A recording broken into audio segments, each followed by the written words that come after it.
Hello, everybody. Welcome back to Medical Myths, the show about what not to do with your body. And today is a special episode chosen by a lot of people in the audience. I ran a poll on Twitter, on Facebook, and on YouTube. And people voted to talk about sugar addiction today. So, this actually, I picked this topic to even go in the poll because not too long ago, I got in kind of a Twitter fight with somebody who claimed that there was a difference between good sugar and bad sugar. They ended up blocking me because they didn't like what I had to say, and I told them I would make a video about it.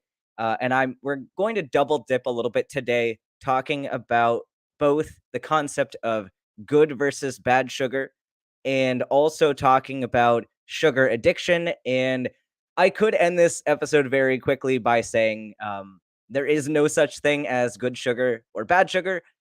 Sugar is neutral. Sugar is just sugar. But that would be a really short episode. I could also just come right out and say that there is no evidence of sugar addiction. Um, but that really doesn't help, because if you're going to be engaging in conversations with people about this topic, and there's a lot of misinformation out there, we need to know why we believe what we believe and what the science is pointing to. So let's talk a little bit first about what is sugar and what are these myths that people are perpetuating. I see this frequently, and kind of the biggest one. I found this image that's pretty funny. So this is similar to a lot of the myths going around, kind of this dichotomy of there are good sugars and bad sugars, and oftentimes they will narrow it down to one of two things. So they'll say that either good sugar is good sugar because it's natural and not synthetic, and bad sugar is synthetic and not natural, making a naturalistic fallacy, saying that because something is natural, that it is going to be better. Um, and the other argument I see is that glucose is different than fructose, and that is why there's a problem. But there are a lot of contradictions within this image and just with the argument in general. And we'll talk about the differences in metabolism and regulation for glucose versus fructose. They're both advantageous in different ways, and both problematic in different ways. So this image says that glucose, and then they have a little picture of grapes next to it, which is funny because glucose is the primary source of energy for the body. They are correct in that small statement. But glucose is not the primary sugar in grapes or in any fruit. The primary sugar in fruit is fructose. So this is problematic in their image. But they make some other problematic statements here too, because fructose, they have next to the fructose, they have a cupcake, and the cupcake is primarily sucrose. And sucrose is a dimer. Well, not technically a dimer because it's two different. It's a disaccharide with one glucose and one fructose. So it's got both glucose and fructose. So you'd think that maybe that would be, according to their argument, that should be better than just fructose alone because you're also getting some glucose. But anyway, so they say that glucose is a good sugar because it's a primary source of energy, and I mean that's true. Glucose does not turn into fat, which is a flat out lie. This is absolutely false. Too much of any calories, too much of anything is going to be converted to fat once you've used up your storage capacity. So glucose absolutely turns into fat. Fructose also turns into fat. Anything that you take in excess is going to be converted to fat. So this is a lie. And they say that this is because 80% is burned directly by cells, with 20% being stored as glycogen. Here's the thing, though. So you can store excess glucose as glycogen, but you have a limited capacity. Some people actually have disorders within their enzymes that convert from glycogen back to glucose, and so they might have extra glycogen than somebody else, but otherwise you're going to exceed your glycogen storage capacity, and once you do that, excess glucose is going to be converted to fat. And they're claiming that It's cholesterol friendly because virtually none of your glucose consumption is converted to bad cholesterol. There's more fat production, more cholesterol production from fructose than from glucose, but it is still converted. And they're saying that glucose is better because of normal leptin and insulin response. So this is their science here is interesting because glucose is regulated by insulin. It utilizes the GLUT4 transport enzyme to bring it across cell membranes, and it does trigger leptin release. And leptin is a normal part of hunger response. And you need that feedback inhibition, which is done by glucose usually. But the fact that fructose is does not stimulate insulin is not indicative of it being worse of a sugar. It's just a different pathway. And we'll go into the details of that pathway. But they say over here on the other side that fructose is a toxic time bomb. And their language here is not inflammatory at all. Fructose can only be processed by the body's filtration system, the liver. This is false. This is false. And we'll get into why this is false. Fructose makes you fat. 30% is converted straight away to fat. Again, false. Promotes bad cholesterol. False. The immediate conversion is problematic here.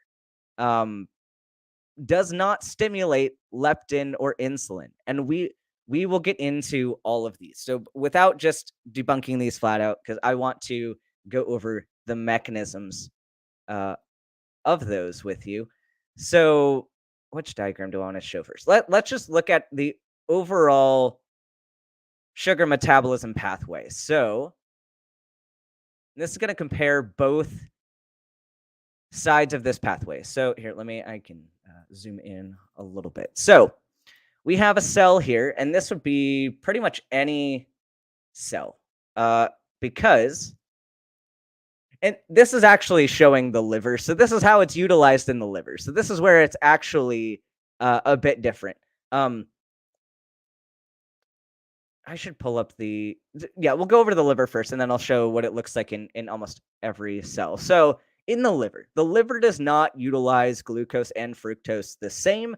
And this is just because of different enzymes that cause that first step of metabolism. So you have glucose that's going to enter the cell via the GLUT4 transporter, which is regulated by insulin.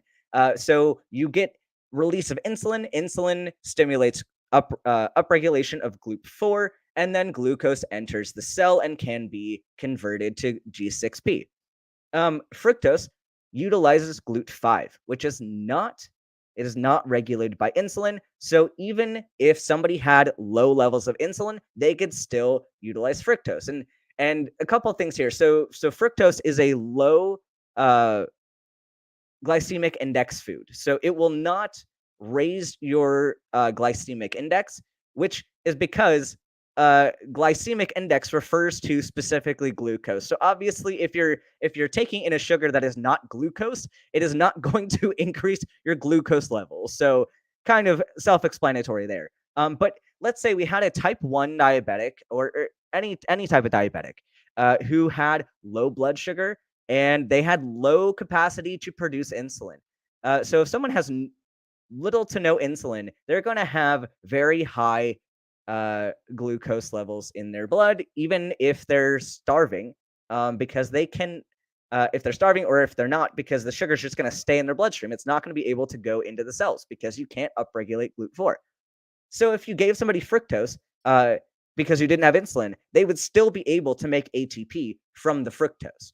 So it could be potentially very life-saving for somebody who had low insulin.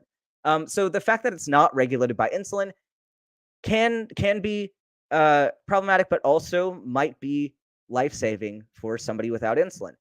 But let's follow this glucose pathway here. So in the liver, we have two separate enzymes for glucose and fructose only because of the affinity for glucose versus fructose. So glucokinase is this first step of glycolysis in the liver, and glucokinase can only metabolize glucose, or it has a high preference for glucose. So in that case, if you can't really use glucokinase for glucose, you're going to use a different enzyme, and the liver uses fructokinase to carry out this first step instead. So that's really the only difference between the liver and other tissues. Other tissues have a different enzyme called hexokinase, which can metabolize both glucose and fructose. So it basically just keeps the same step unified in that way. So for the liver, we have glucokinase, which is going to convert glucose to glucose 6 phosphate, and then that can also enter the glycogen pathway. And it can also be converted then by this other enzyme. We have a lot of enzymes with names that my brain is not going to pronounce today. Um, we have other enzymes that convert glucose 6p to fructose 6p, and then converting PFK1 will convert F6P to F16BP. And so the difference here between this glucose pathway and this fructose pathway is fructose is already a fructose. So we're going here from a glucose to a fructose, but we already have a fructose on this side. So we're just going to take this fructose, we're going to convert it to fructose 1 phosphate, and then we're going to convert to the same step later down the line to GAP and DHAP later on. Both of these pathways converge. So really the main difference here is that we're going to bypass insulin regulation and we're going to bypass PFK1. So that was a lot of kind of nonsense, and I hope I didn't lose anybody here. Um, but the reason why this difference matters, and I'll pull up stat pearls for a second to talk about fructose in some further detail and these differences.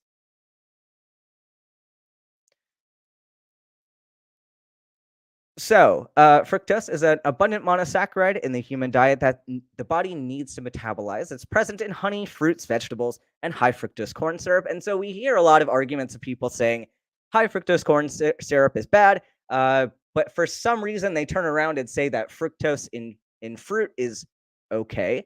And I agree with them to an extent, because high fructose corn syrup is an excess. It is an excess of fructose, whereas fruit fructose is usually a lower amount of fructose. So the problem here with a lot of the arguments is saying that fructose itself is bad, and that's problematic. It's not the identity of the molecule that's bad; it's the amount. It's consuming too much of it, and anything has a toxic dose in excess. That's with water, with air, with any molecule, you're going to get a toxic dose in excess. So that argument is flawed. And even saying that, people might turn around and say that high fructose corn syrup is synthetic and that's why it's bad. But if we look at here, let me even pull up this diagram here of the structure of fructose versus glucose. So we have here, they're very similar sugars. So they are both hexoses. It doesn't look like it because the one carbon is over on kind of near the top for fructose, and the structure looks different with where the oxygens are positioned. Because you have a more terminal oxygen on fructose than you do on glucose, which is important for enzymatic activity, but not really important for anything else. So this is the structural difference between glucose and fructose. And if you had a synthetic version of glucose or fructose, it's going to be the exact same as these. Apart from, you might have some enantiomers, so you might have some L-glucose or some L-fructose, but that's not really relevant. Enantiomers are just mirror images you get when you convert between different molecules. But your body does not recognize a difference at all between synthetic glucose or synthetic fructose and natural glucose and natural fructose. So that argument can just be thrown completely away. It's a garbage argument.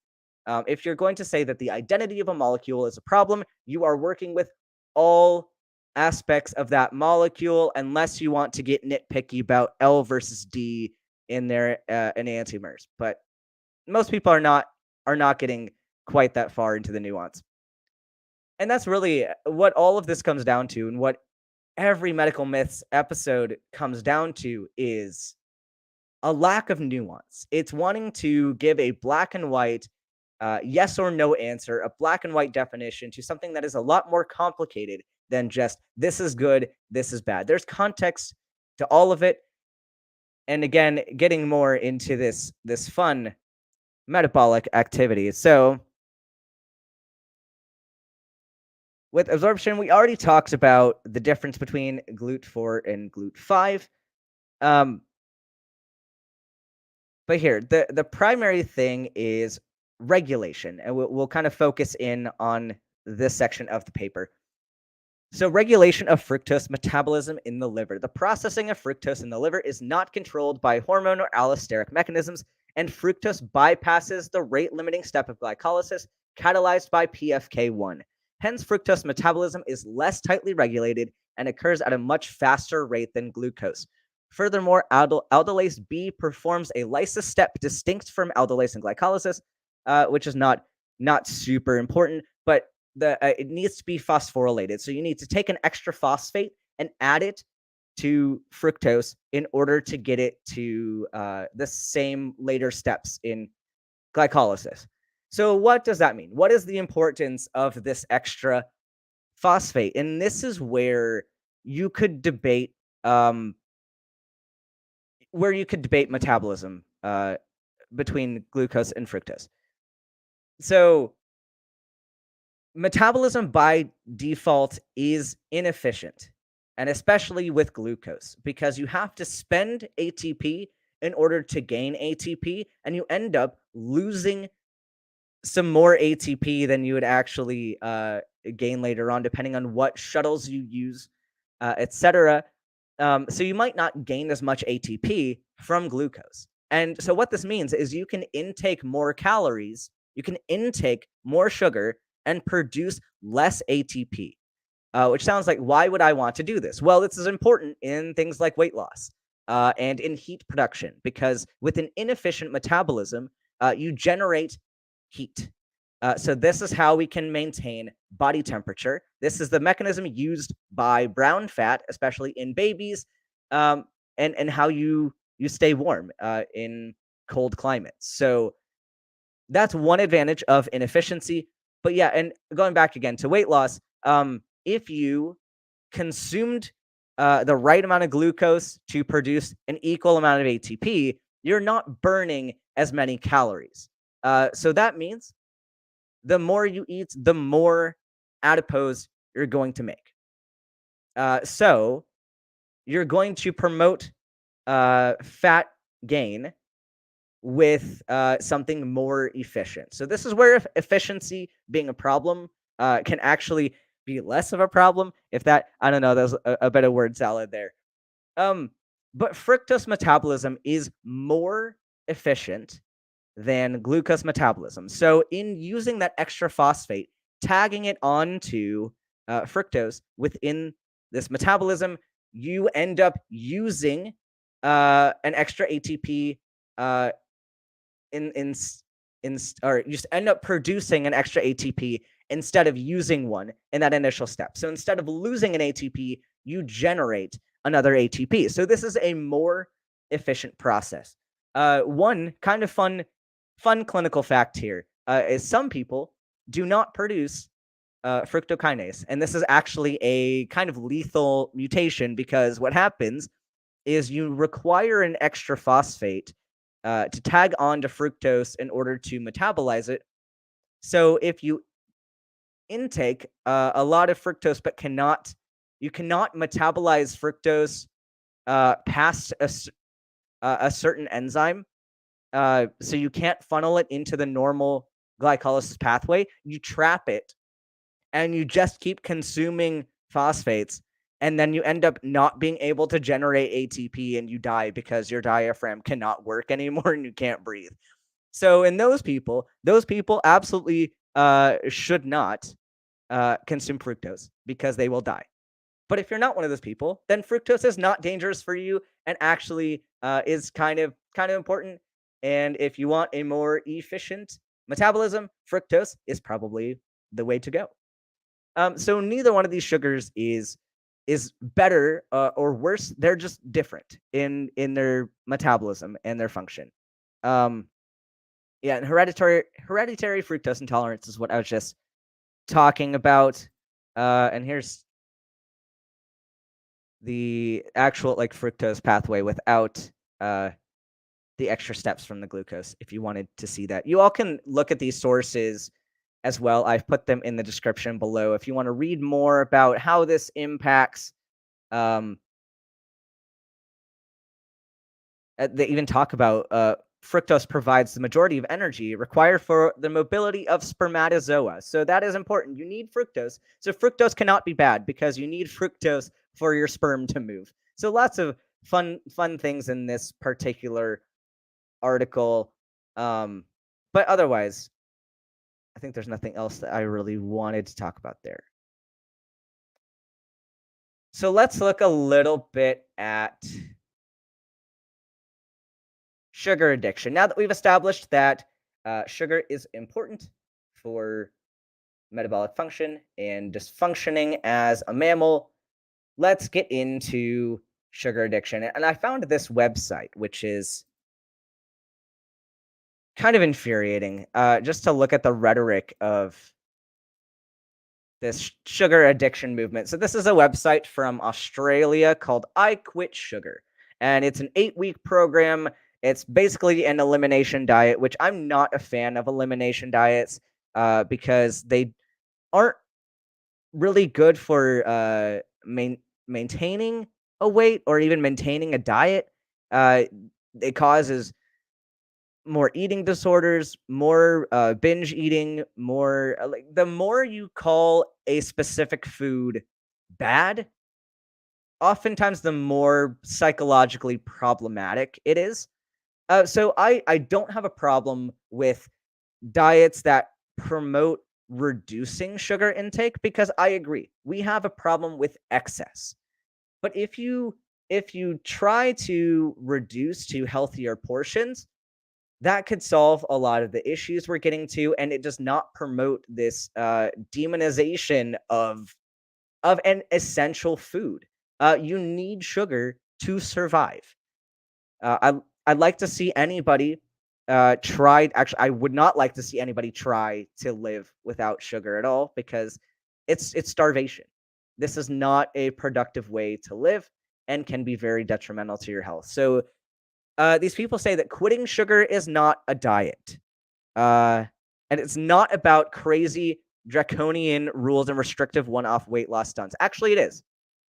And their whole mantra up here, I just noticed this: just eat real food, or jerf, which is yeah, jerf being your tagline here. But this again is causing a false dichotomy of saying that this food is good, this food's bad, and all food is real food. And framing it like certain foods are bad because there's sugar in them is problematic and more problematic than beneficial for a lot of people. And look at this. Yeah, like so this might be homemade food and they're advocating for homemade food. Um this homemade food has a lot of sugar in it. There are definitely carbs. Whether or not there are more vegetable carbs than not vegetable carbs, there are still carbs, and carbs are, surprise, carbs are sugar. All of them. All carbs are sugar. There you go. Quitting sugar is about eating like our great grandparents did before the crap. So again, this whole site ends up making naturalistic fallacies and also appealing to tradition and what we did in the previous time, as if everything we did in the olden days was beneficial, and it wasn't. And yeah, we did eat less sugar. And again, it's about reducing, not about eliminating. And so again, let's look at their arguments here because they're just like the picture I showed previously. There's contradictions here and they cannot support their argument without backpedaling. So they say, "Do you mean all sugar?" And they say, "Not quite." So already they're backpedaling. We just mean to cut out fructose because we mostly get our fructose from everyday table sugar, sucrose, which is 50% fructose. So they're saying cut out fructose. Um, And then they say, why is fructose nasty then? Well, fructose is the only food molecule on the planet with no corresponding hormone in the brain that tells us when we've eaten enough of it. We have no off switch for the stuff. I mean, we don't really have a hormone specifically for fructose, but the point is, we're almost never eating fructose in isolation. You're almost always eating foods together. And so it's the glucose that is going to trigger leptin release. But I'll get into my next point when we get to the what about fruit statement, because that's really where I'm going with this. Yeah, so their main complaint is that we overeat it, which I agree. If you overeat it, it's still a problem. And they say worse still, research shows it's more addictive than heroin or cocaine, and we're going to get into that because it's not. The fructose is the only food molecule not metabolized by our cells. False. We just discussed that. It is metabolized, just a slightly different mechanism. Instead, it's mostly metabolized in the liver, which is the liver has cells, so that's weird. But it is. Fructose is metabolized by hexokinase and by a normal glycolysis pathway, and can be converted to glucose. You can convert fructose to glucose through gluconeogenesis. So, kind of contradicting your points here. So wait. What about fruit? Yes, we still eat fruit. No, so fructose is nasty, but I'm gonna tell you to eat fruit. And they encourage low fructose fruit. So basically, you want fruit that is almost nothing. And wait, but hold on. Doesn't fructose? You just said fructose is the only molecule that cannot trigger feedback inhibition. So then, what if? Hold on. What if somebody ate too much fruit? Wouldn't that cause an excess in fructose? So shouldn't so isn't fruit subject to the same rules that apply to all sugar? No, but we can't make that argument, because if we did, then we would be admitting that it's the dose and not the molecule, and we want to convince people to do our fad diets and eliminate whole molecules. And I will say there are advantages. There are advantages to consuming fruit over something else. And that is because you're getting a more nutrient dense food. So you're getting more fiber, you're getting more vitamins, you're getting more minerals, which is okay. And that argument is appropriate to say, yes, I should be eating more fruits and vegetables because of all of these other nutrients that I'm getting. That is a good argument. However, the argument is not that fructose is bad. Notice the difference in those two arguments and the evidence supporting those and the way it causes you to think. The whole thought around food is really, really important. And we need to develop healthy relationships with food and to say, yeah, I can have this processed sugar with less nutrient density once in a while, but I'm going to choose something that will satisfy more of my nutrition requirements, and that's going to be better.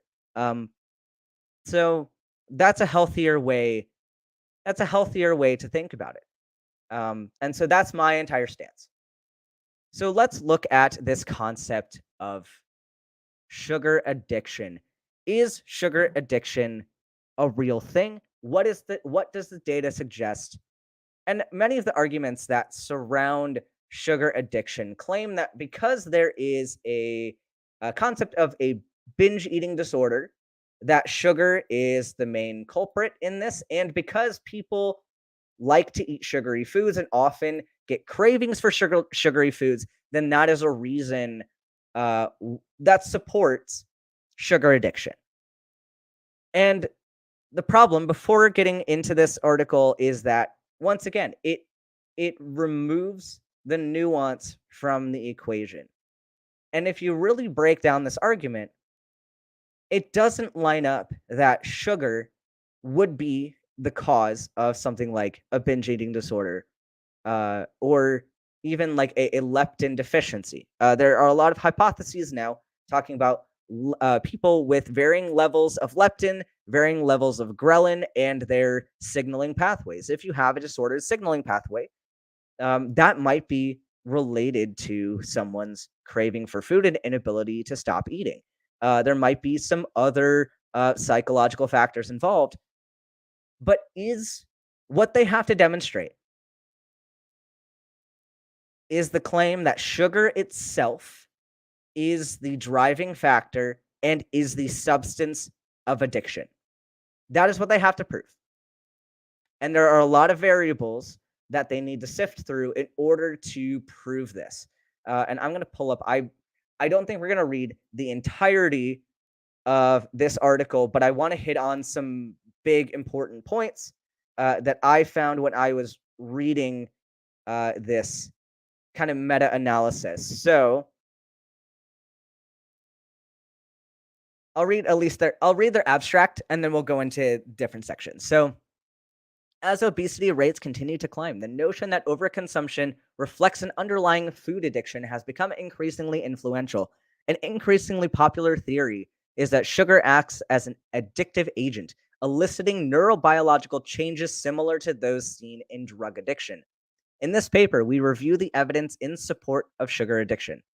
So, their methods, they reviewed the literature on food and sugar addiction and considered the evidence suggesting the addictiveness of highly processed foods, particularly those with high sugar content.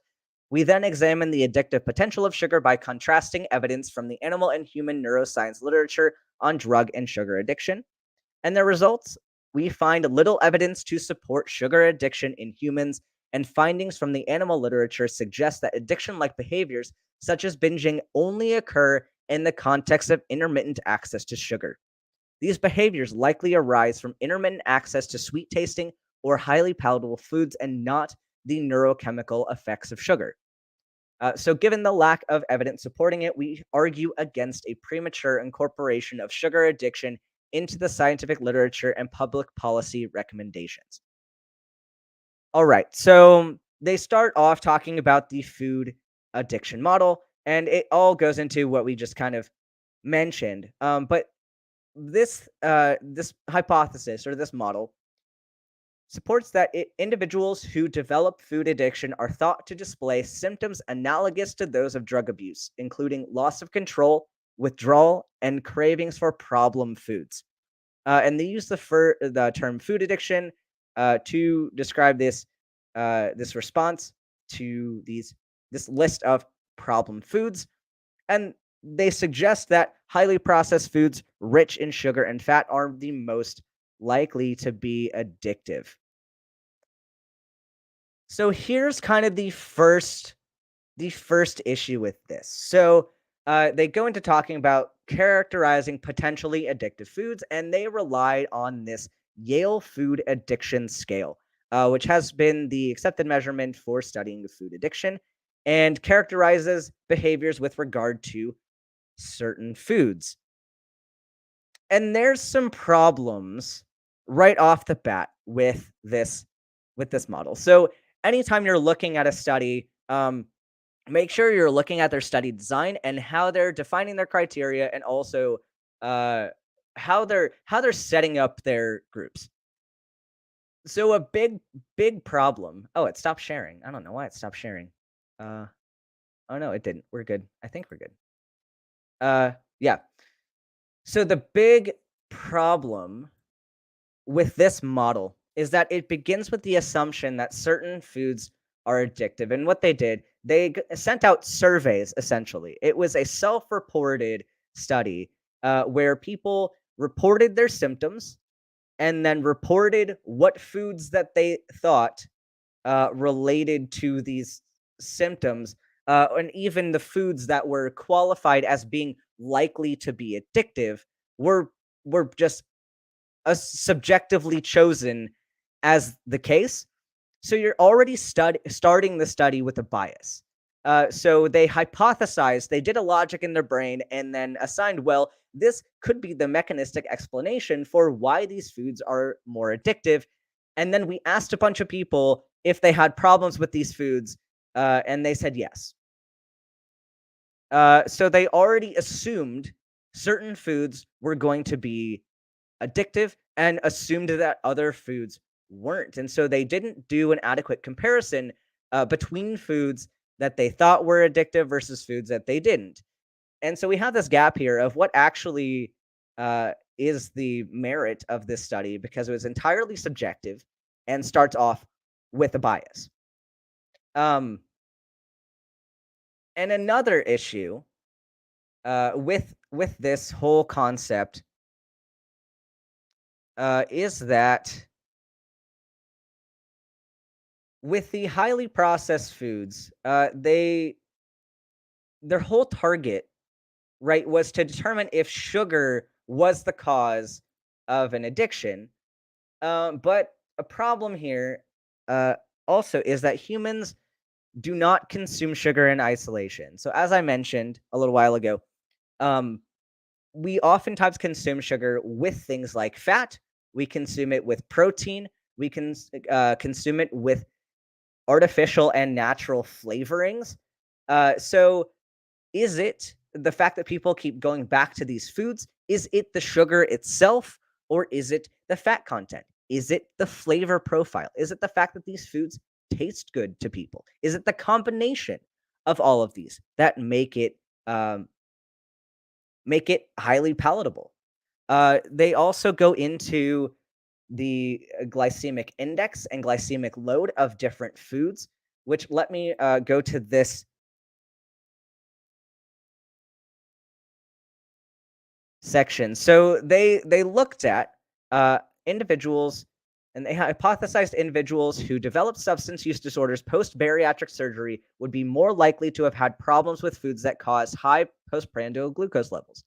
So for this, they used the foods already subjectively and chosen with bias in the Yale Food Addiction Score and categorized them based on their glycemic indices. And the issue with this, they used only foods that were high sugar and low fat.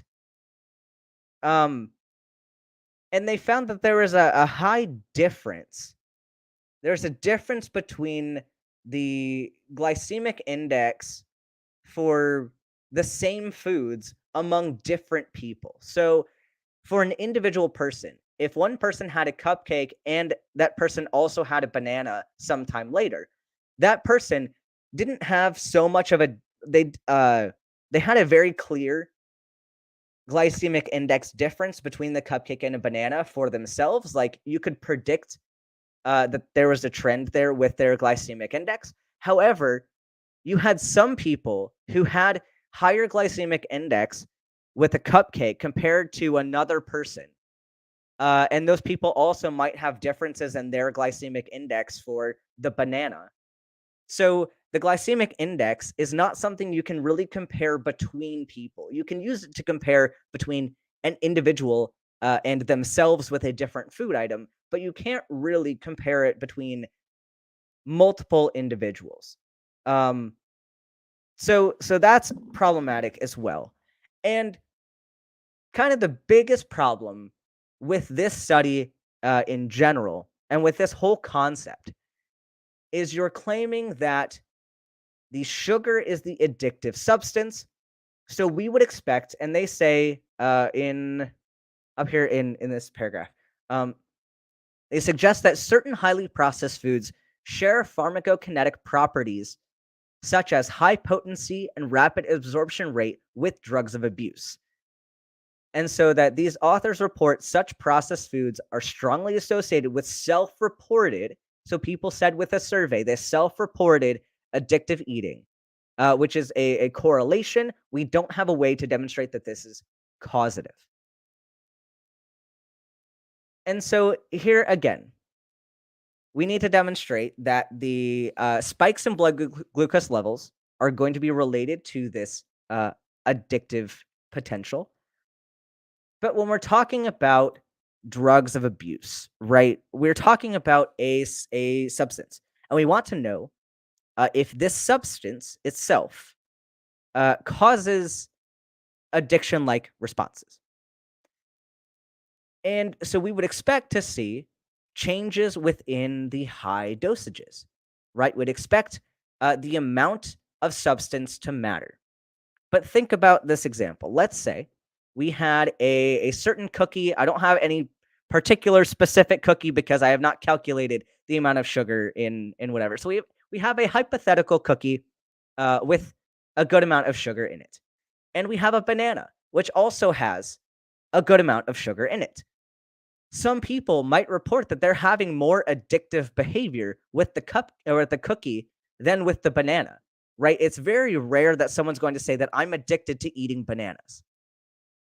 That's often not what we hear when we think about sugar addiction. But if the cookie and the banana have the same exact sugar in them, then one would expect that you would have the same drug response to both food items, um, but we don't see that. So that's evidence not in favor of sugar being the problem, right? So something we need to find a way to differentiate between highly processed foods with high and low addictive potential. So what they should do with this is we should take highly processed foods from their list of potentially addictive and not from the list of potentially addictive. So even like taking a potato or something or a banana, but like highly processed. I don't know. Like if you take like some, I don't even know a good example, but if you highly process something that has low addictive potential according to them, and then compare those, I doubt you'd see much of a difference related to the processing as it is to the palatability of the food. So that's more my hypothesis is that it's related to foods that taste good and the combination of fat, carbs, etc., and not related to the sugar concentration. But I do want to read. Yeah, so they talk about the cupcakes and bananas as being different in the degrees of processing. Um, did I want to do anything? Yeah, so here we go. So this addresses more of the processing thing. So third and most importantly, the proposed model of why high GI or high GL foods may be potentially addictive lacks a mechanistic link between higher postprandial levels of glucose and addictive potential. So they uh, Schulte et al. Draw on a seemingly superficial similarity between the addictive potential of drugs based on their dose and speed of absorption to explain why processed foods are likely to be addictive. And so they draw parallels between the processing of grapes to wine, poppies to opium, and coca leaf to cocaine, which demonstrate the transition from naturally occurring substances, food, to drugs of abuse, and increasing potency via processing. So with this example, with the grapes to wine, the poppies to opium, etc., you have an increasing potency of the drug of abuse. We don't see that. We do not see with sugar. We do not see an increase in potency. The molecules are the same. They are the same glucose molecules, the same fructose molecules. The molecules are not undergoing any changes, and we're not seeing changes in potency. So this is more evidence against this hypothesis. And then furthermore, something very, very important. If the postprandial glucose levels are going to be contributing to the addictive effect, what we see here with a lot of these drugs of abuse, we see permeability through the blood-brain barrier, especially with things that release dopamine. If you can cross the blood-brain barrier and cause more dopamine release, you can see why these would be considered to be more potent. But we have such tightly regulated blood-brain barriers, and this is what they mention here at the end of this paragraph. For sugar or other foods, studies show that moderate increases in blood glucose following oral glucose ingestion can enhance cognitive performance in a variety of tasks, including semantic memory retrieval, reaction time tasks, and even driving performance. Because, yeah, you need glucose to support brain function. A few functional MRI studies have examined the effect of blood glucose on brain function as it relates specifically to hedonic eating behaviors. So we'll get into this point as well, and the fact that sugar is going to vary from uh, drugs of abuse in terms of hedonistic behavior versus nutrient consumption, and that's a separate paragraph that I'll save. But that we are going to get into that. Um, but for these MRIs, Sun et al. Report that neither fasting nor postprandial blood glucose affected the blood oxygen dependent response to milkshake taste cues in several brain regions. So the postprandial glucose level didn't really have an impact on the taste cues in brain regions, which have been implicated in drug cue studies. In men specifically, increased postprandial blood glucose levels have been associated with increased resting state brain activity in regions associated with reward processing. So you can see more normal brain activity in people with increased postprandial blood glucose. And this is related probably to the tight physiological control over stability of glucose supply to the brain. It is perhaps not unexpected that changes in systemic glucose would not have large effects on brain function. So the brain does a really good job at regulating the amount of glucose that gets into the brain.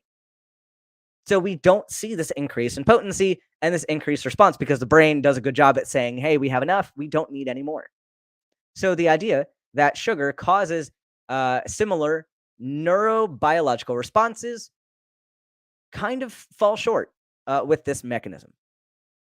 Does that mean people addicted to sugar are actually addicted to dopamine? Well, they're not actually. They have to, the problem here, Lord Falcone says, they have not demonstrated that sugar is the substance of addiction. People can be addicted.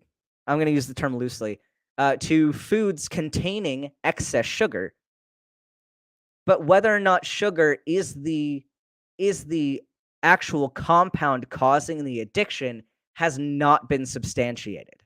And that's what we're getting into here. There are so many variables that have to be ruled out before we'd be able to make that conclusion. So I definitely want to get into this. So is sugar a potentially addictive substance? So the food addiction literature considers sugar and other refined carbohydrates to be a key facet of processed foods with high addictive potential, contributing to their glycemic load and their rapid rate of absorption. But again, the rapid rate of absorption does not correlate to the rate of permeability past the blood-brain barrier. Within this context, discussion of sugar has centered on its palatability or hedonic value. However, unlike substances of abuse, sugar has both hedonic and caloric value, and these two aspects broadly map onto ingestive and post-ingestive effects of its consumption, respectively. Moreover, these aspects are distinct and dissociable in terms of their neural processing, as demonstrated in two elegant sets of experiments. Domingos et al. Showed that melanin concentrating hormone, MCH, expressing neurons located within the lateral hypothalamus respond to extracellular glucose levels and projected dopaminergic neurons in the striatum and midbrain regions. So they have animals that have, and they were studying MCH neurons in rat brains, and the animals that had a lot of MCH expressing neurons showed a preference for sucrose versus sucralose, which is a non-nutritive sweetener. So this study was trying to show the responses and if there are differences in the responses between a sugar with caloric value versus sugar without caloric value. So they demonstrated that those mice, they're mice, not rats. The mice that had MCH neurons preferred sucrose to sucralose, demonstrating that they could prefer caloric value to purely hedonic value. But the mice that did not have MCH neurons did not demonstrate that preference. So we do have in the brain, we have neurons that tell us when something has caloric value and when it doesn't. And this might contribute to why people prefer sugar or high fructose corn syrup or something with a calorically valuable nutrient of sugar versus something like sucralose, where uh, you're not demonstrating the same potential with something like sucralose, and this might be a potential mechanism for that. Um, so then going further, uh, what brain regions are involved in this mechanism? So, Tellez et al. Expanded upon this work by examining dopamine transmission in the striatum in response to oral sucralose intake versus intragastric glucose or sucralose administration. So they gave it uh, orally, and they demonstrated that you had caloric measurement in the dorsal striatum. So glucose gave dopamine release in the dorsal striatum, and sucralose did not, whereas sucralose only enhanced dopamine in the ventral striatum. But that was no longer observed following uh, a bitter additive. So they gave these mice sucralose, which would then stimulate dopamine efflux in the ventral striatum, but then that signal would go away once a bitter substance was given to them. So it was a very, it wasn't continually signaled. It started and then it stopped, and they no longer had that dopamine release once the bitter substance was given. So that kind of suggests I guess I'll get into that in a little bit when we get to the drug signaling mechanism, but this is a little bit different than the way we see cocaine or opioids working in the brain. I think this is I think that's all I wanted to cover with that particular paragraph. So basically they go into talking about the addictive quality of sugar may be restricted to its sweetness, nutritional value, or some combination of the two. And so that's what we need to iron out is what is the mechanism that causes this potentially addictive quality, and can we back that up with more studies? So far, the sugar addiction is not holding a lot of water at this point. So let's real quick. Let's see if I had any. Oh, my other thought with the nutrient versus hedonic sensing is that because of the MCH mediated preference, this was independent of the gustatory input. So that's the amount of sugar that was given uh, was not really a factor in this. So looking at the animal models of drug addiction. So how do we determine that drugs are addictive? And I know we have a bunch of questions in the side chat, and I hope that I can get to them eventually. Biddy Buddha, it's been a while since I've seen you here. Um, yeah, I'm gonna try to answer a lot of these questions. I know I'm getting a ton of questions about artificial sweeteners, which I'm drinking an artificial sweetener right now, which has, I believe, sucralose. I mean, it has aspartame and what else? What else it got in it? Uh, acesulfame. Um, but yeah, maybe I need to do a whole episode on artificial sweeteners. Um, but yeah, because we're already gonna have probably a long episode anyway with this massive meta-analysis we're looking at. So, animal models of drug addiction. How do we determine that drugs are addictive? So, I might just read this whole section just so we get a good mechanism. Prevailing models of drug addiction emphasize changes in reward-based learning and memory processes as core mechanisms involved in the transition from voluntary drug use to chronic abuse. Initially, goal directed drug use releases dopamine within the mesolimbic system, which reinforces drug taking behavior by increasing the salience of and subsequent motivation towards drug related cues.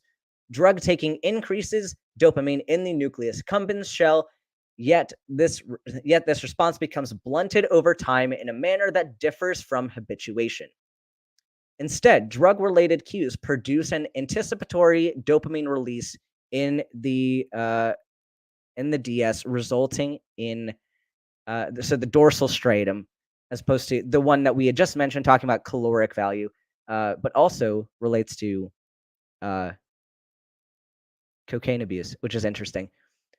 Resulting in strong drug cravings. This has been framed as an increased anticipatory reward with an attenuated consummatory reward. So basically, what all of this is saying is that when you take a drug of abuse, you keep taking this, it's going to stimulate dopamine release in the nucleus accumbens, but this response is going to be blunted over time. And it's not due to habituation. So habituation is just you get exposure and it's this thing becomes normal and it's not really uh going to trigger the same excitement. The difference in this with the blunting response is related to down regulation of receptors because it's too overly stimulated. So you get this overstimulation of receptors. You stop producing receptors and stop uh translocating them to the membrane of the cell, so you get less triggering. But despite the blunted response over time, you produce drug related cues. So any kind of drug related cue, you're exposed once again to this substance. You get anticipatory dopamine release in the dorsal striatum. So even before you are exposed to this drug again, you get more dopamine release, resulting in stronger cravings. So that's kind of the driving mechanism here. Activation in the dorsal striatum and basolateral amygdala drives drug-seeking behavior, and as this behavior becomes increasingly elicited by drug-related cues, it is ultimately consolidated as a stimulus response habit. So you get into a habit of triggering the same stimulus to get this drug reward. This transition from goal directed to habitual drug taking has been studied extensively. Yeah. And it causes functional impairment in the prefrontal cortex as well as the dorsolateral and inferior cortices. The onset of drug addiction has been associated with decreased availability of dopamine D2 receptors in both humans and non human primates. These findings relate low dopamine receptor availability to increased trait vulnerability to drug abuse. However, it's been argued that chronic drug use reduces the amount of D2 receptors, thus resulting in a hypodopaminergic system. So, just as I was mentioning above, so you stop translocating these receptors and you result in a low dopamine system. And so then this is a potential mechanism of why you desire more of this activity because you're getting low dopamine activity already with reduced receptor activation. So if sugar was the same or triggered the same addiction response as above, we would expect to see similar behavioral and neurobiological syndrome. Voluntary consumption of sugar under goal directed control would increase dopamine release in the mesolimbic system, enhancing the salience of and motivation for sugar. Over time, sugar seeking and consumption would become habitual and compulsive, with an accompanying shift from ventral to dorsal striatal control, as well as changes in prefrontal cortical control of these behaviors. These neural adaptations would serve to perpetuate sugar seeking that may also be driven by the need to avoid withdrawal symptoms. In line with the research of chronic drug use, dopamine D2 receptor levels may present a vulnerability marker and also result of consequence of excessive sugar intake over time, regardless of BMI status or obesity. So that was a lot to cover, and kind of they're going to expand on this further as to why this doesn't really line up. Um, but this all kind of comes down to while drugs of abuse are mediated by the dorsal striatum, the nucleus accumbens, and the amygdala. They're different areas of the nucleus accumbens, and you're not seeing the same dopamine response. But think about this. So, if we're talking about withdrawal symptoms, right? So with something like opioid withdrawal, you're going to see reduced pain tolerance. You're going to see people in more pain. You're going to see kind of nervous system stimulation because if you're using a depressant, your withdrawal is going to often have stimulation effects. And the problem is when we're evaluating withdrawal symptoms with food, right? We're dealing with compounds that are necessary for survival, like sugar, as we mentioned, glucose and fructose are necessary to live. So, are these withdrawal symptoms uh, representative of a drug abuse, or is this the fact that you're not intaking an essential nutrient? Right? Like, imagine this. You get what are all of the sources of dopamine secretion in the brain?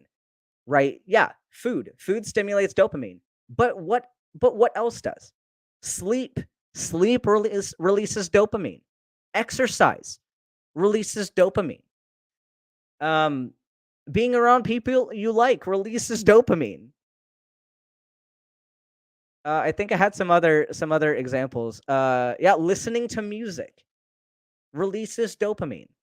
Having sex, having sex releases dopamine, and you have people from the oftentimes purity culture communities that will say that I have a addiction because I do this frequently.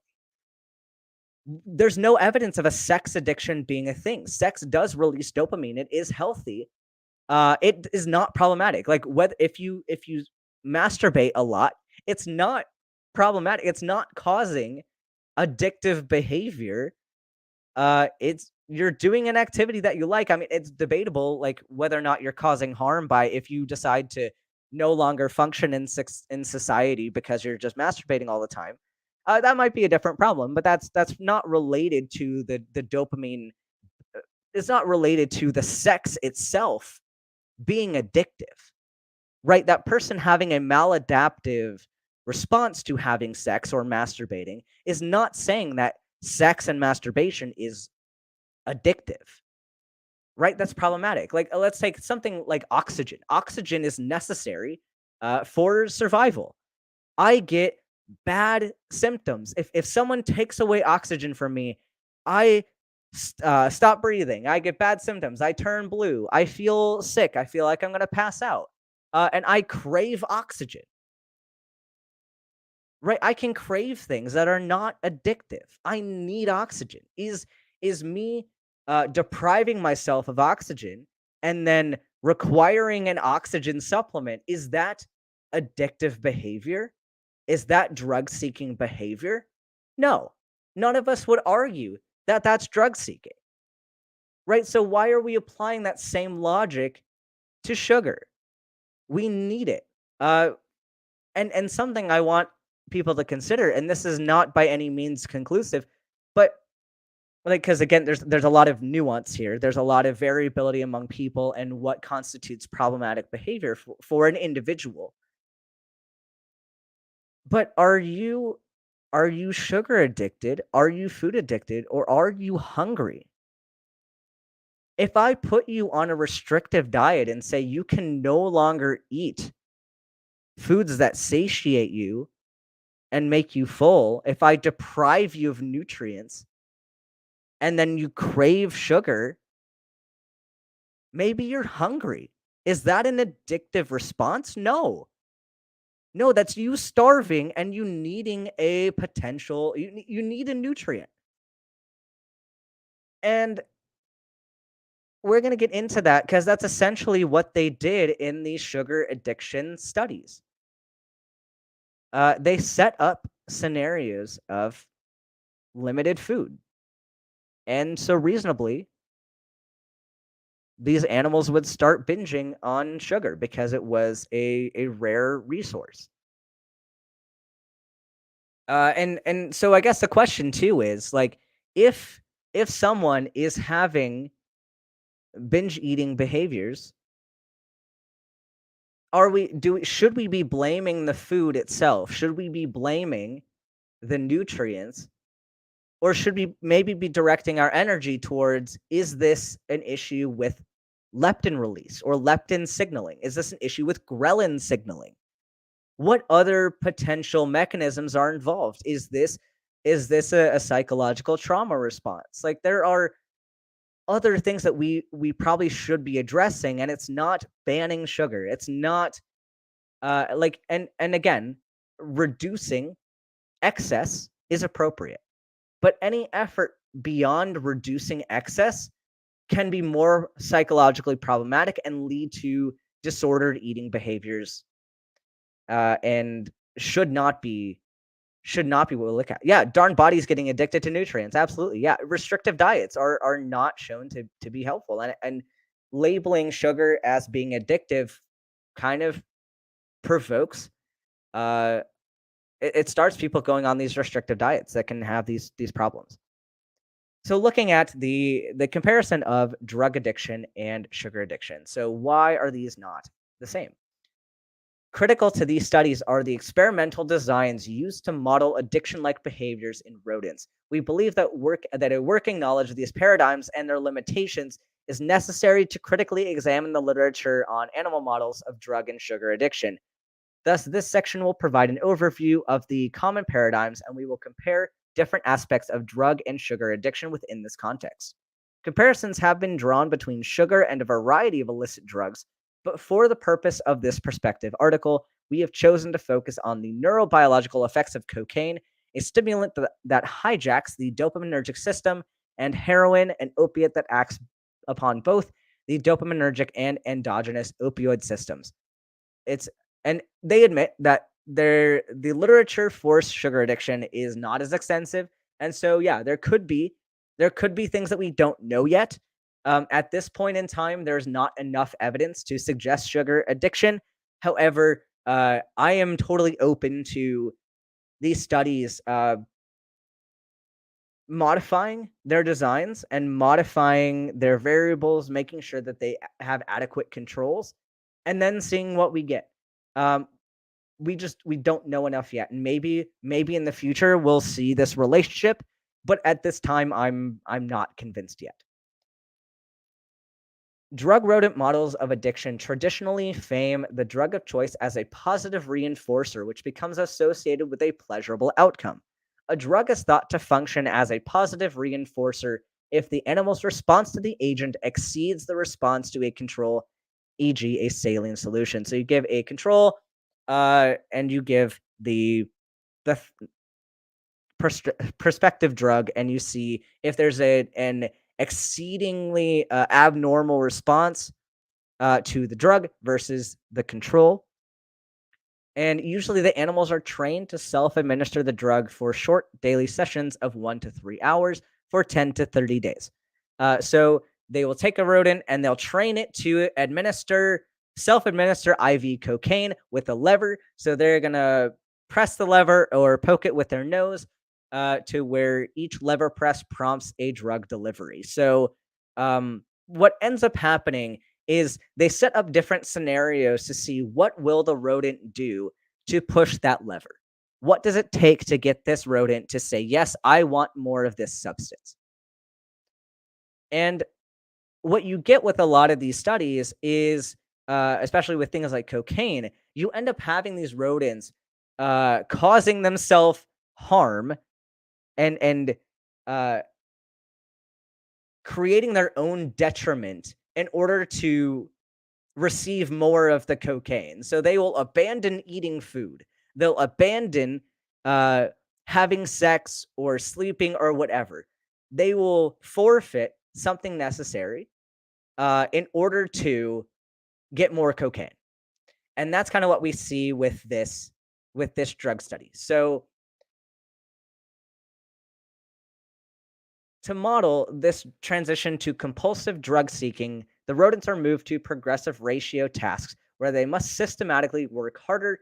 Or so, in this case, they might increase the number of lever presses. So they have to push the lever more than one time to get one dose of cocaine. And then you're also measuring break points. So the ratio at which the animal is no longer willing to work for the reward. So basically, what is the rodent willing to pay to get this drug? So how many drug press or how many button presses is it worth to get this infusion? So it might be it's worth a 1-to-1 ratio, one lever press for one infusion. Cool. Yeah, no trade-off there. What if I increase it to two button presses? You have to push the button twice in order to uh get the cocaine. Okay, still they might favor that. And you make it now it's 10 times. Will you waste 10 lever pushes, go through 10 without receiving the reward just for the possibility of getting it on the 10th one? Possibly. There eventually might come a point where they are no longer willing to work for the reward. So the reward is no longer worth this effort. And they might even have an adverse outcome. So let's say they push the button and then they get shocked. So they get the cocaine, but they also get the shock. And then you also might pair that with this progressive lever presses. So now you have five pushes of the button and you get shocked five times, but will you keep pushing the button for the sake of getting the cocaine? And we see with cocaine, yeah, a lot of times they're willing to suffer uh, for this minimal reward. So that's what we're looking at with this drug seeking behavior. Um, and eventually, the drug seeking can be extinguished throughout periods of forced deprivation by replacing the cocaine or heroin with saline. So they stop doing this behavior if they know they're no longer going to get the cocaine, but they're going to get saline instead. So the interesting this part is really, really, really interesting, and I think this is kind of the one of the biggest nails in the coffin for the uh, sugar abuse hypothesis. Uh, although sugar, sucrose, saccharin, and glucose reinforcement has been widely used as a natural reward control within drug addiction studies, Avena et al. Have demonstrated that under certain conditions, rats can develop addiction like behaviors with respect to sugar.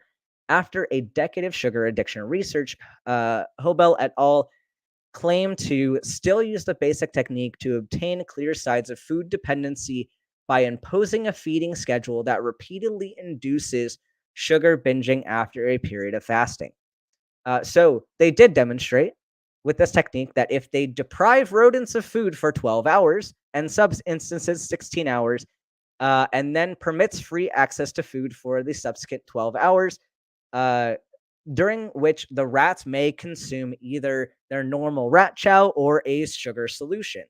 And they can give the sugar solution as either a 25% glucose or they can do a 10% sucrose, which the first one is just a standard control solution, and the second one is simulating a soft drink.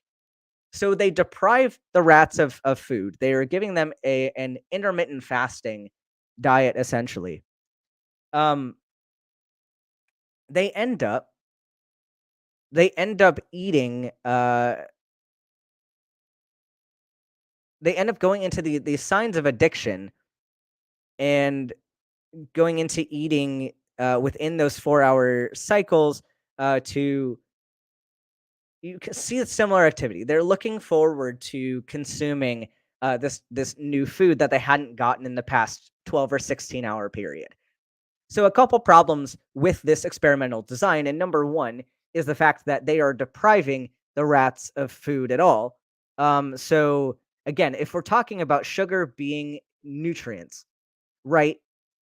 Are you demonstrating with this model whether or not this is them wanting to eat because they haven't and they're worried about not having access to food later, or they're just very hungry? We don't know. All we know is that they ate after they were starved for 12 to 16 hours. not convincing that this is related to them just wanting sugar. But another huge problem with this study is that these rats were not selected appropriately. We have a selection bias.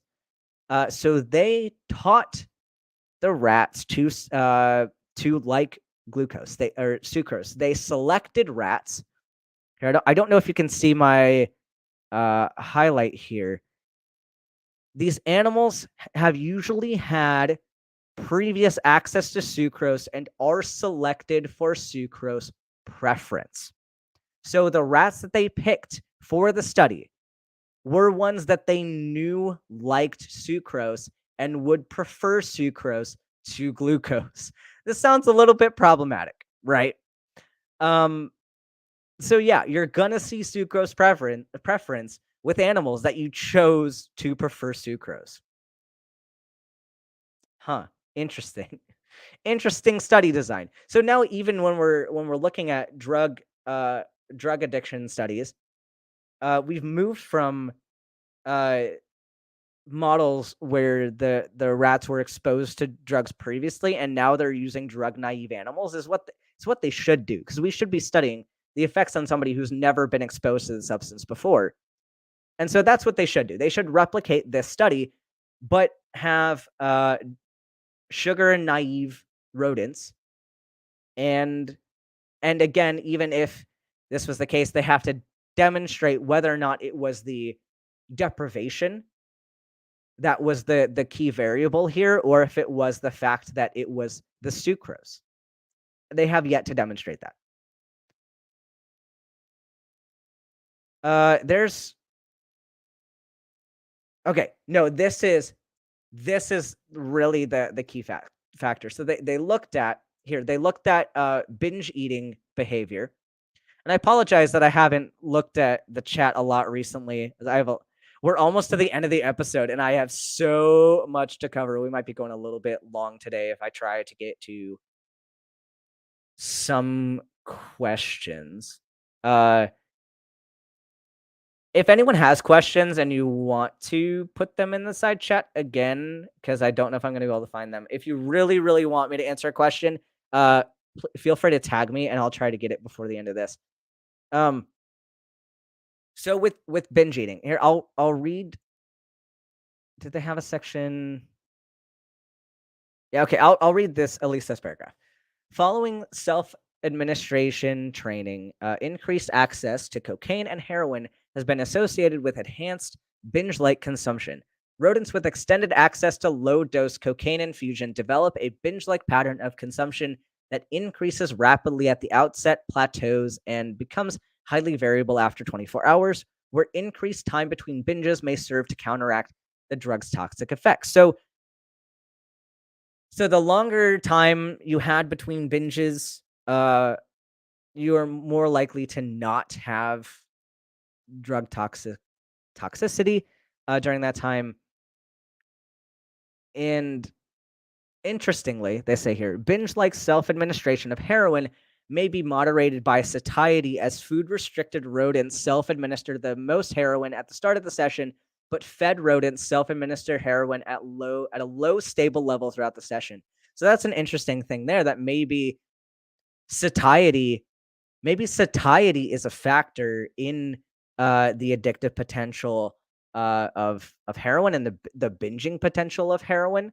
So maybe that would be an interesting study to see as well.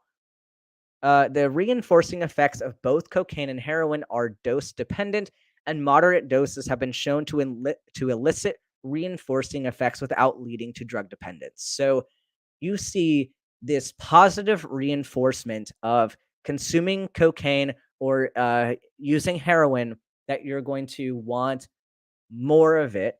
And some people suggest that sugar has a similar mechanism, but we're going to look at why this may not be true. Sugar. So talking about sugar, binge like sugar consumption has been observed in rodents under both 24 hours and intermittent reinforcement schedules, where animals self administer sugar on an FR1 protocol.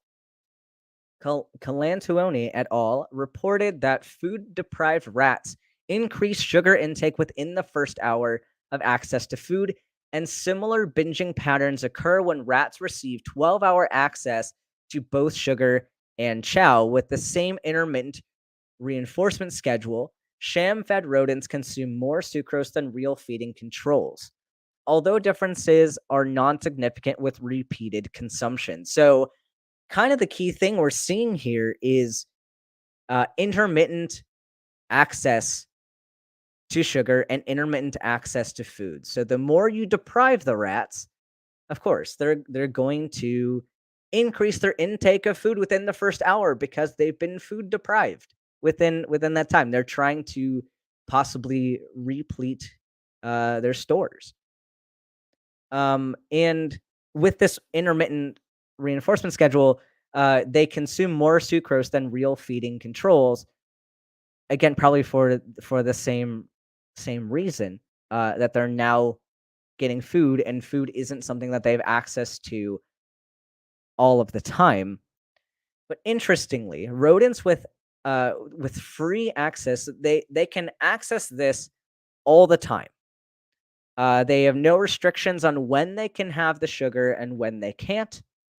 Uh, those rodents consuming the food throughout the light phase or inactive cycle, and total sugar intake does not differ between rodents with 12-hour versus 24-hour access. So the total sugar intake between even the intermittent group and the unlimited access group, they consumed the same amount of sugar. It was just a different amount within the first hour versus throughout the time. So those with access throughout the whole time spaced out their consumption, whereas those who were deprived limited a lot of it to the first hour of access. Also, rats fed daily intermittent sugar and chow offset the sugar consumption. Here, this is important. Offset sugar consumption by decreasing chow consumption, thus regulating caloric intake and preventing weight gain. So, is this really addictive behavior? They're still their brains are still treating it like caloric density and nutrient density, because their brains are not telling them to keep eating the sugar. They're going to still balance out the amount of sugar and the amount of chow that they're intaking, and they're considering it both to be nutritional. So is this a hunger signal thing, or is this a sugar thing? I'm kind of leaning more towards it being related to hunger signals. Avena et al. Concluded that such experimental conditions cannot elicit sugar dependence. As such, it appears that the intermittent access is critical to the development of binging, as animals provided with unlimited access to sucrose fail to develop addictive behaviors. So you give them as much as they want. So if this was addictive, you should see these rats keep consuming, because they have the ability to consume as much as they want, and they don't develop this binge eating behavior even with unlimited access to sugar. So it's kind of showing that there are differences. I'm gonna read their explanation, and I think this might be where we leave off, because we kind of talked about a lot of these already, but maybe I'll address a couple notes I had after we read kind of this final bit. These behavioral data highlight noteworthy differences between sugar and drug binging. An immediately apparent distinction arises from temporal discrepancies related to forced deprivation of sugar versus drugs of abuse. Despite limited evidence of food restriction increasing vulnerability to chronic cocaine use, rodents increase both cocaine and heroin intake under normal feeding conditions, or those which maintain rodents at 85% body weight. So you have these animals, that are at 85% body weight or under normal feeding conditions, and they will still increase their cocaine and heroin intake. Under such conditions, it's possible to delineate the reinforcing effects of drugs of abuse versus non drug rewards. However, these processes become conflated when sugar is only presented following food restriction. As similar findings are seen in sham fed rats, it suggests that sugar binging results from the reinforcing effects of a preferred flavor rather than post ingestive effects of sucrose.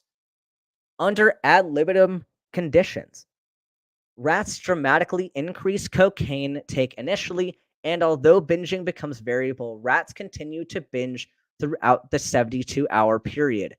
Minimal restriction of cocaine self administration has led to binging patterns that converge with inherent circadian rhythm as rats repeatedly refuse to self administer cocaine during the light phase, yet binge like consumption of sugar appears to follow a distinct consummatory pattern with binges occurring early in food available period, which likely arises from both the homeostatic regulation of feeding behavior and the presence of palatable food. So basically, the rats get hungry and they see food, and there's two options of food. One food tastes bad but is healthy, and one food tastes good and doesn't have a lot of their nutrients in it, but they end up choosing the food that tastes good because it tastes good, not necessarily because it's addictive. That's kind of what we're seeing, because once they've had enough, once they're not hungry anymore, once um, their brain signals that they don't need any more food, they stop. They stop binging. So a lot of this kind of points towards these. While we can use colloquial terms of addiction, colloquial terms of withdrawal or positive feedback or whatever, we can use these colloquially, but it's problematic to say that somebody has a food preference and maybe they uh they have a maladaptive response to certain flavors, certain or the certain hormonal pathways aren't working as well. They have a deficiency in their leptin pathway. To blame sugar and to blame those factors is disingenuous, and we're not seeing the evidence of any of that. Um,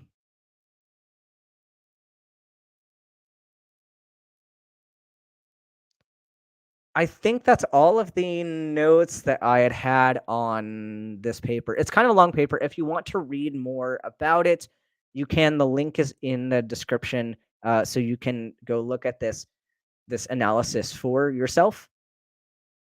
Um, but there's a lot more study that can be done, and I think it's personally, I think it's more problematic to stay in a black and white thinking and to label a entire food as bad.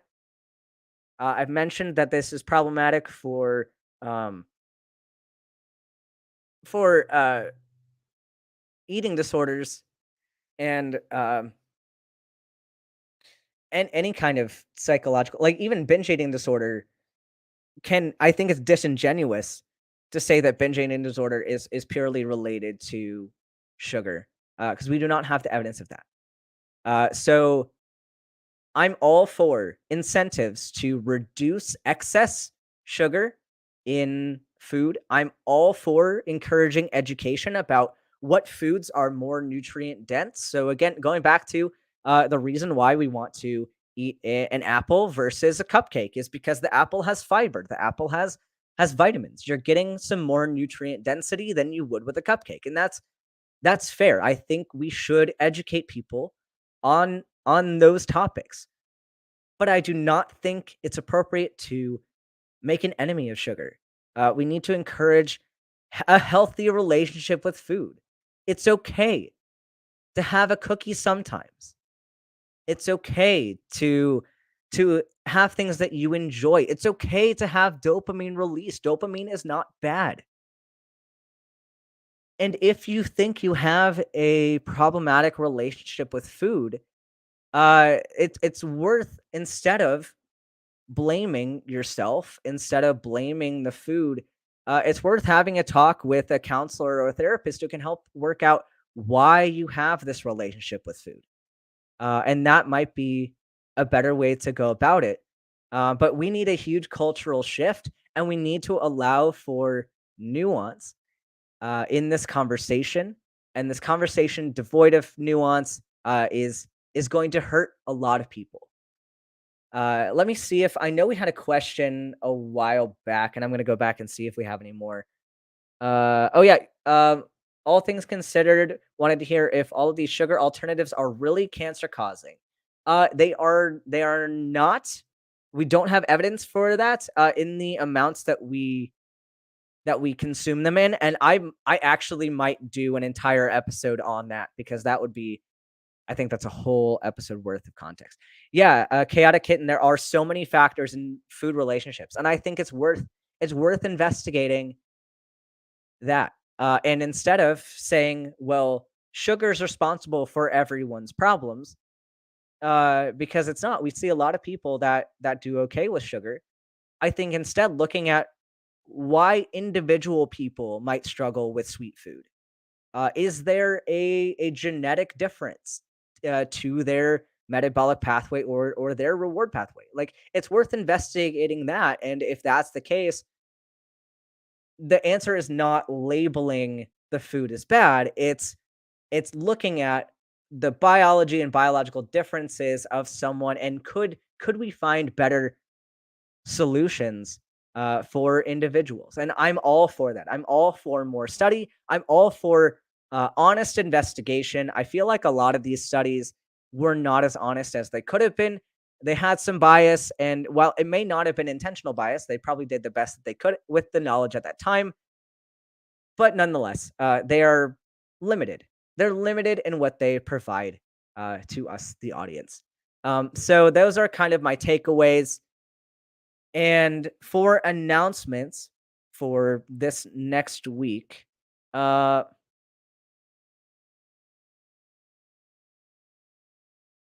I was just glancing over to see if there were any questions, and I don't really see any. If I didn't answer your question, you can feel free to message me on Twitter or Discord or any of the platforms, and I'd be happy to try to answer those. But today, after the show, we have our Patreon after party, Patreon channel member, and Twitch subscriber after show.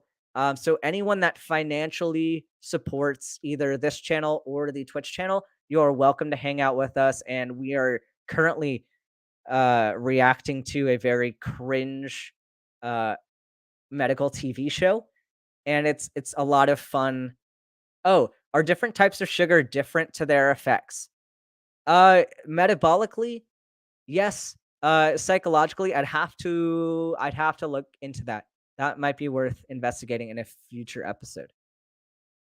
Um, but let's thank the patrons. We have Regios, Jody L, Pharmacy Sabrina, Ellipsis, Tons of Mice, Haney Ball, and SG. Thank you for your support on the Patreon. We also have our channel member, Rebus Wind. Thank you for your support. And thank you to all of the Twitch subscribers over there. You're also welcome to join in on the after party. I have the links posted in the Discord for the financial supporters, also on the YouTube for channel members and on the Patreon. So that's where you can find that. And I can send you all the StreamYard links for that as well. So I hope to see you all there. I don't think I have any. Oh, next week. Next week is the 4th of February, I believe, which Medical Myths is going to be covering a very fun topic of I'm getting a pathologist to debunk the Twitter horrific documentary of Died Suddenly. It's an anti-vax, anti-COVID-19 propaganda film, and I have a pathologist who is going to help me debunk this for all of you. So I really hope that you can be there. My guest, his name is Basophil Brett on Twitter if you want to go follow him. ahead of time. But thank you all for joining us this week. I hope to see as many of you as I can in the after show, and I will see you all in the next one. Bye, everyone.